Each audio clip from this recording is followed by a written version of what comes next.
Salut les potes, quoi tout le monde, c'est Rayton. Aujourd'hui on se retrouve pour une nouvelle vidéo tout le monde là où aujourd'hui on va faire une vidéo sur une histoire animée parce que vous êtes énormément nombreux à me demander tout le temps de refaire des histoires animées. Vraiment vous êtes accro, il y a un problème, vous êtes clairement accro. Donc aujourd'hui j'en ai sélectionné une qui a l'air juste incroyable. C'est une histoire qui s'appelle Ma mère s'est réveillée d'un coma de 15 ans pour se venger. Honnêtement, déjà le coma de 15 ans, t'es en mode what? Mais alors le coma pour se venger? Désolé si ma voix est cassée, c'est le matin. En vrai il y a trop de questions, elle veut se venger de quoi? De quoi elle peut vouloir se venger? Moi ce que je comprends dans le titre c'est qu'elle veut se venger de sa fille et qu'elle est prête à tout, donc elle s'est réveillée du coma et tout, mais je sais pas du tout ce que ça va donner. Donc si le concept continue à vous plaire, et bah les potes, n'hésitez pas à défoncer la barre des pouces bleus. Et j'ai mis un hoodie bleu pour dire que vous devez mettre des pouces bleus, hein. Ouais, je vais loin. Et aussi je tiens à remercier du coup tous ceux qui continuent à suivre cette série et tous ceux qui rejoignent la chaîne et qui s'abonnent et qui rentrent du coup dans la communauté. Merci beaucoup tout le monde. Si pour la vidéo tu kiffes, n'hésite pas à t'abonner mon pote. Et du coup c'est parti tout le monde, on va commencer l'histoire. En vrai là c'est bien noté. C'est quoi le premier commentaire? Ouais, je sais plus une histoire, c'est une série Netflix. Ce genre de commentaire est une très bonne nouvelle. Donc c'est parti tout le monde, on commence l'histoire et je vais toucher la barre espace pour commencer la vidéo avec mon nez.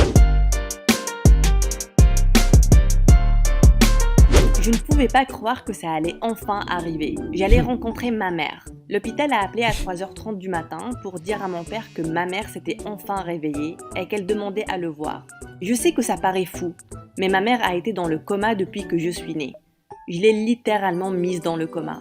Et elle ne s'est pas réveillée une seule fois durant 14 ans, jusqu'à ce matin. Attendez, imaginez, parce que, en gros, quand une femme accouche, et c'est là que être une femme c'est compliqué, je pense, quand t'es une femme et que t'accouches, c'est très très rare, c'est vraiment très rare. Mais tu peux mourir, j'en connais plein qui ont plus envie de faire de bébé d'un coup, et je crois que tu peux aussi tomber dans le coma, mais pas pendant 15 ans, c'est beaucoup quand même 15 ans. Et imaginez, genre, elle veut se venger de sa fille alors que c'est elle qui a accouché. Ça n'a plus aucun sens. Mon père s'est rué dans ma chambre, faisant presque tomber la lampe sur ma table de chevet. Je me suis réveillée en sursautant. Et avant même que je ne puisse ouvrir mes yeux en entier, il a dit « Elle est réveillée ». Avant que je vous raconte le reste de l'histoire, je voulais vous rappeler d'aimer et de vous abonner à mon histoire animée. Ah, c'est des chiens, putain. On dirait moi quand je suis ma promo. Plus de folie. Plus de folie. Moi, j'ai jamais vu une personne aussi contente de voir quelqu'un réveillé. Hein. Ah si. Moi, quand j'avais un chien et que je me réveillais, il était trop saucé de me voir. Je pensais qu'il parlait de moi et j'étais sur le point de lui crier dessus pour m'avoir réveillée. Mais puis j'ai compris ce qu'il voulait dire. Oh. Maman était réveillée.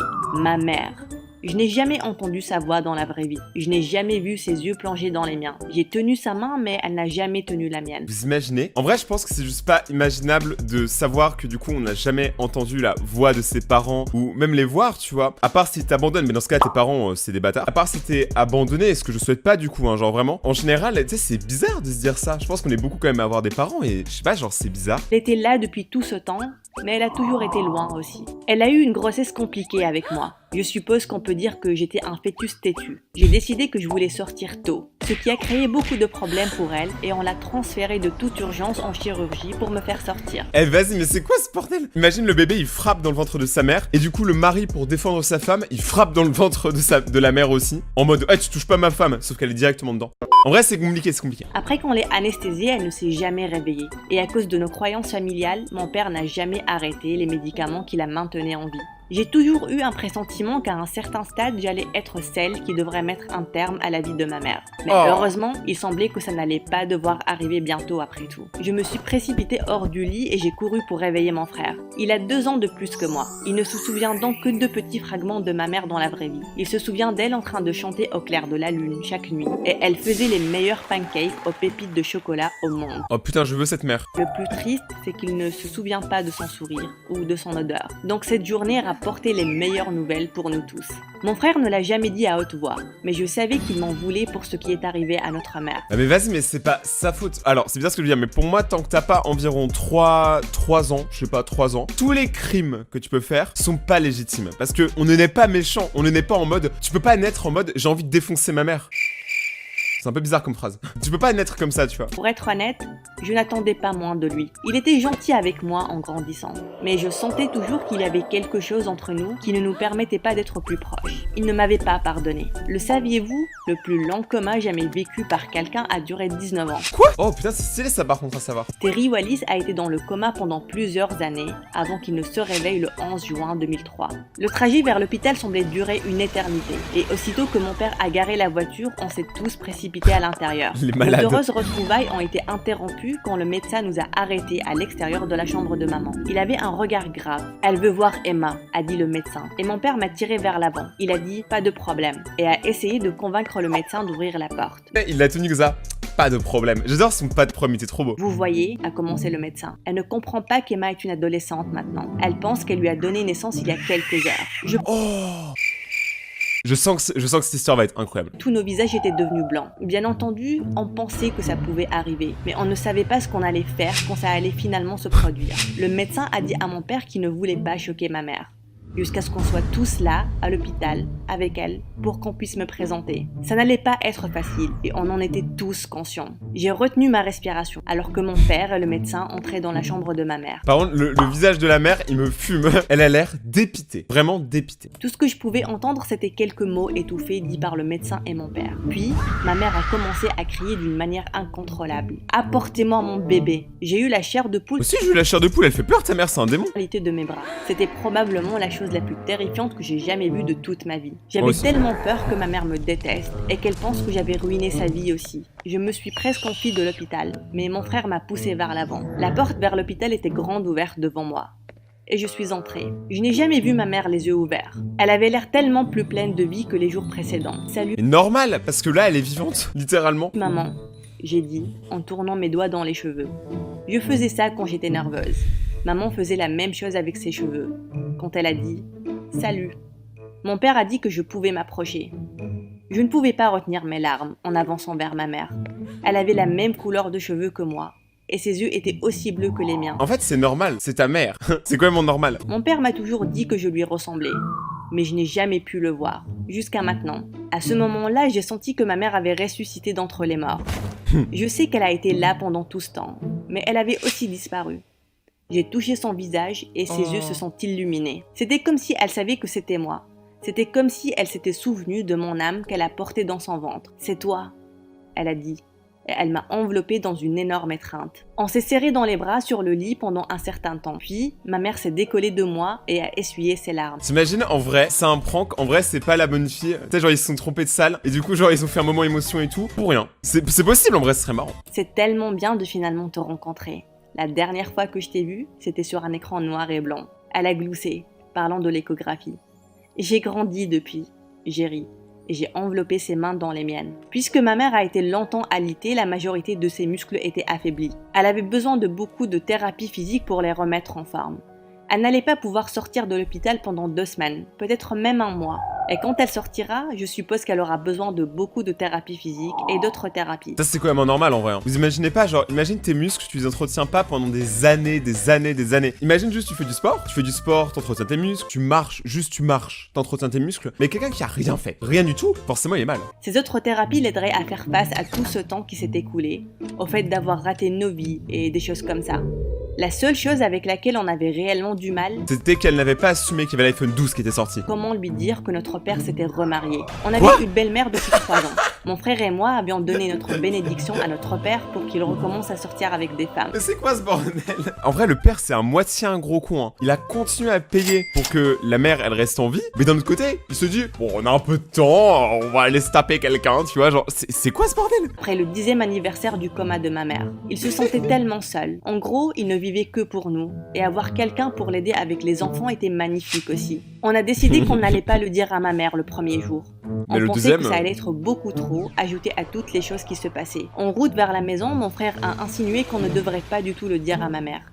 Il pensait qu'on devrait faire en sorte que notre belle-mère déménage. Ce qui, à mon avis, n'était pas une aussi mauvaise idée que ça. Notre père n'allait pas le faire. Il n'avait pas cessé d'aimer ma mère. Il était juste devenu stagnant. Et le fait qu'elle se soit réveillée maintenant semblait peser beaucoup dans son esprit. Il était silencieux, durant presque tout le trajet du retour. Quand on s'est garé devant l'entrée, je lui ai demandé s'il allait bien. Il m'a regardé, les yeux larmoyants, et a dit qu'il ne savait tout simplement pas quoi faire. On est entré et on s'est fait de gros câlins. Notre belle-mère est venue et nous a demandé si on allait bien. Ah ouais, mais elle a tout niqué quoi. Vraiment, hein. Casse-toi. Là, c'est un dilemme de malade. Est-ce que, dans les commentaires, dites-moi, est-ce que vous pensez que là, maintenant, tout de suite, à la seconde, est-ce que vous pensez qu'ils vont lui dire casse-toi, ultra brutalement? Est-ce que vous pensez, du coup, le père, il va tromper la femme? Oh, mais attends, c'est compliqué en vrai. Parce qu'en fait, ils disent qu'ils sont remariés, mais ils ont pas pu divorcer vu que l'autre était dans le coma. Il y a un truc louche. Elle était au courant de ce qui s'est passé et de toute la folie qui allait continuer maintenant. Sauf qu'elle pensait que mon père n'aimait plus ma mère et qu'ils avaient divorcé. Alors qu'en réalité, pour commencer, il n'avait jamais divorcé de ma mère. Ça allait sûrement être l'enfer. Plus tard, la même nuit, alors que mon frère et moi étions supposés dormir, on s'est faufilés jusqu'aux escaliers pour écouter ce que mon père et ma belle-mère se disaient dans la cuisine. Donc, qu'est-ce que tu vas faire? A demandé ma belle-mère. Mon père était silencieux et elle a continué, disant que bien évidemment, on avait besoin de contacter la famille de ma mère et de les aider. Mon père a dit qu'on était sa famille et qu'elle allait rester avec nous. Ma belle-mère n'aimait pas cette idée et a suggéré qu'on lui prenne une chambre d'hôtel jusqu'à ce qu'on mette en place quelque chose d'autre. Mais au pire, le mari, il peut sortir avec 2 femmes. Après, ça serait un peu bizarre. En fait, il faudrait que les 3 ils s'aiment bien. Ouais, non, en fait, c'est chelou. C'est là qu'il a lâché la bombe. On est encore mariés, il a lancé. Ma belle-mère a acquiescé. Oui, nous le sommes. Et j'ai amplement le droit de décider de ce qui se passe dans cette maison. Il a regardé ma belle-mère de travers. Non, je veux dire, je suis toujours mariée avec elle. Donc, on n'est même pas légalement mariés. Mon père a agité la tête. Je pouvais dire qu'il pleurait aussi. Ma belle-mère a lâché le plus gros cri que je n'ai jamais entendu de ma vie. Je pense que ça m'a percé les tympans. En vrai, ils devraient tous faire du métal, hein. Ils sont tous super forts en screaming. Mon frère et moi, nous nous sommes précipités en bas des escaliers quand ma belle-mère lançait d'horribles mots à mon père. Son visage était rouge de rage. Sa valise était faite en quelques heures. Ah bah du coup c'est bon, ils ont réglé le problème, n'est-ce pas? Et elle est partie chez sa sœur. Je pouvais voir que mon père était blessé, mais il avait l'air presque soulagé en même temps. À la fin de cette semaine-là, ma mère était prête à rentrer à la maison. On a préparé la chambre d'amis pour elle, mais on a été surpris quand elle est revenue à la maison et qu'elle est directement allée à la chambre à coucher. Mon père n'a rien dit, mais mon frère a pris la parole. Il lui a demandé de mettre ses affaires dans la chambre d'amis et elle avait l'air blessée. Ça va aller maman, tu peux dormir dans la chambre principale ce soir. J'ai essayé de la rassurer. Ce soir, c'est mon lit, ma maison. Eh ouais, mais là les gars, là, en vrai, je comprends pourquoi dans les commentaires ils disent que c'est Netflix, hein. C'est incroyable ce qui se passe. Elle semblait confuse et inquiète. Puis elle a demandé où était notre belle-mère. On lui a dit qu'elle était partie, et je ne sais pas si j'ai vu du soulagement ou de la terreur sur son visage. On l'a tous aidé à s'installer sur le lit, et elle a fait une sieste, pendant que nous discutions de comment on allait présenter ma belle-mère à ma mère. Peu de temps après, notre belle-mère a surgi et a toqué super fort, réveillant maman. Mon frère a ouvert la porte et lui a demandé avec une voix basse de faire moins de bruit. Quand la porte s'est fermée, maman était au bord des escaliers. Oh, ça devient un film d'horreur. Pas bien, elle a demandé. Et elle a descendu les escaliers, se retrouvant face à face avec ma belle-mère. Maman, voici Lisa. J'ai dit en me rapprochant. Lisa a croisé les bras quand ma mère a tendu sa main. Lisa, tu es une personne mauvaise. Se rendant compte que Lisa n'allait pas lui serrer la main, maman l'a retirée. Elle a proposé à Lisa d'entrer et Lisa a répondu avec un air narquois. Je n'ai pas besoin d'être invitée dans ma propre maison. Je suppose que ça montre quel genre de personne maman est. Mais elle n'a pas répondu avec quelque chose de rude ou de grossier. Elle a gracieusement souri et a offert à Lisa un peu de thé. Attends, mais quand elle dit du coup maman, elle parle de quelle maman? Puis elle a dit, on peut tous appeler cet endroit notre chez nous. Lisa a ricané. C'est là que maman a presque perdu son sang-froid. Elle a remué le sucre dans son thé et elle a dit calmement. Tu n'es pas celle à qui on a arraché l'intégralité de sa vie. Je ne comprends donc pas qu'est-ce qui a pu t'énerver autant. Tu es en train de me prendre mon mari. C'était ce que Lisa a pu formuler. Maman a rappelé à Lisa qu'elle lui a pris son mari en premier lieu. Elle a aussi dit que c'était très pénible que Lisa voit ses enfants grandir alors qu'elle était étendue, inconsciente sur un lit d'hôpital. C'est là que Lisa a sursauté et qu'elle a renversé du thé chaud sur ma mère. Ok tout le monde, l'histoire est juste incroyable. Là c'est le meilleur moment, je crois que c'est la meilleure histoire qu'on ait faite les potes. J'ai rapidement réagi. Mon frère aussi. J'ai pris une serviette pour aider ma mère à s'essuyer. Heureusement, le thé contenait un peu de lait et de sucre et il n'était pas brûlant. Mon frère a tiré Lisa, la poussant à travers la porte. Simultanément, il appelait mon père. Il est descendu en courant comme un éclair. Qu'est-ce qu'il y a? Qu'est-ce qui se passe? On lui a expliqué ce qui s'est passé et mon père s'est rué vers la porte derrière Lisa. J'ai aidé ma mère à monter les escaliers et on l'a mise dans la douche pour nettoyer les traces de thé. Puis, on a entendu des cris à l'extérieur. Tout ce qu'on pouvait entendre était Lisa qui criait quand mon père lui avait menti et qu'il n'y avait rien qu'il puisse faire pour qu'elle... Ah, désolé de vous avoir interrompu, je crois que je suis un peu enrhumé. Pardonne. J'espérais qu'elle allait partir, mais elle s'est introduite dans la chambre à coucher principale, juste à côté de ma mère. J'ai demandé à Lisa si elle pouvait un peu respecter ma mère qui se changeait, mais elle m'a adressé un rictus et elle a commencé à tasser plein de vêtements dans un sac. Je m'en vais, ne prends même pas la peine de m'appeler, elle a dit à mon père, tout en repartant aussi rapidement. Au cours des jours qui ont suivi, mon père a essayé de l'appeler. Ne prends pas la peine de m'appeler. Premier réflexe. Allô? Ça me fume. Il a essayé de contacter ses sœurs, ses parents et tous ceux qui pourraient savoir où elle était, mais personne ne lui a donné aucune info. Durant ce temps, il prenait aussi soin de ma mère. Il la conduisait à certains rendez-vous et lui faisait à manger quand elle avait faim. Mon frère et moi étions occupés avec les cours, donc heureusement qu'il était là pour lui tenir compagnie. 2 semaines après cet incident ridicule avec Lisa, mon frère et moi sommes rentrés et avons retrouvé nos parents assis ensemble sur le canapé, les pieds de maman sur les cuisses de mon père. Je ne pouvais pas croire une telle scène. Quand on est apparu à la porte, les deux avaient l'air d'être pris en flagrant délit. Ils ont rougi et ils ont essayé de s'éloigner l'un de l'autre. Mais ils sont mariés, ils ont le droit de mettre leurs jambes où ils veulent. Mon frère et moi avons éclaté de rire. Ils étaient mariés après tout. Le fait qu'ils se rapprochent ne nous embêtait pas. Ils n'ont pas pu faire ça pendant 15 ans. C'était à cet instant qu'on pensait qu'on avait retrouvé notre maman. Elle était toujours assez faible et la plupart du temps, elle ne comprenait pas comment utiliser la technologie. Elle souriait de plus en plus et faisait des blagues. Elle et moi avons beaucoup parlé et je lui ai raconté presque tout ce qui m'est arrivé dans la vie pour la mettre à jour. On a beaucoup pleuré et je lui ai tenu les mains pendant qu'elle s'excusait de ne pas avoir été là. Puis les choses ont commencé à devenir bizarres. Attends, non, là tout allait bien, j'étais quand même très satisfait, j'étais en train de me dire vas-y c'est une très bonne vidéo, très bonne fin. Et puis là je me rends compte qu'il reste quelques minutes de vidéo et que sur cette chaîne vous savez très bien que tout peut arriver. Elle se levait super tôt le matin et elle allumait tous les brûleurs de la cuisinière. La porte du réfrigérateur était grande ouverte et la maison sentait les vapeurs de gaz quand on se levait le matin. La dernière fois que c'est arrivé, elle était assise dehors dans la véranda, alors que tout était en marche dans la cuisine, y compris le robinet et le micro-ondes. La porte arrière était ouverte et je l'ai vue en boule. Je suis sortie et je lui ai demandé si elle allait bien. Elle n'a pas répondu. Je me suis assise à côté de ma mère et j'ai mis mon bras autour d'elle. Quand elle m'a regardée, tout ce que je pouvais voir, c'était de la pure terreur dans ses yeux. « Qui es-tu » elle a demandé, et elle s'est éloignée de moi. Je l'ai regardée complètement confuse. « Je suis ta fille, Emma. »« Non, ma fille est un bébé. Je l'ai eue il y a quelques mois. »« Ah, c'est vrai que depuis tout ce temps, elle y croyait pas? Qui es-tu? Et pourquoi es-tu chez moi ?»« Papa » j'ai crié. Ça a pris quelques minutes, mais il est apparu au seuil de la porte. Quelque chose ne va pas bien avec maman. C'était tout ce que j'ai pu dire avant qu'elle ne m'attrape les cheveux et qu'elle me tire la tête. Elle a commencé à crier « Où est ma fille ?» Et mon père l'a attrapée, lui mettant les bras derrière le dos. C'est là qu'elle est sortie de la transe dans laquelle elle était. Elle a commencé à pleurer et à dire « Je suis désolée, Emma ». J'ai couru à l'étage et j'ai verrouillé ma porte. En vrai, je pense qu'elle a juste une crise de somnambulisme mais hardcore, tu vois. Dire que j'étais terrifiée serait un euphémisme. Quelque chose clochait avec maman et on devait découvrir ce que c'était. Mon père a appelé l'hôpital et ils lui ont dit qu'elle avait probablement eu des trous de mémoire. Mais c'était beaucoup plus sévère qu'un petit oubli. Elle m'a physiquement blessée et elle est une très petite femme. Il y avait quelque chose d'autre qui se passait. J'ai passé le jour qui en suivi à essayer de prendre mes distances avec elle.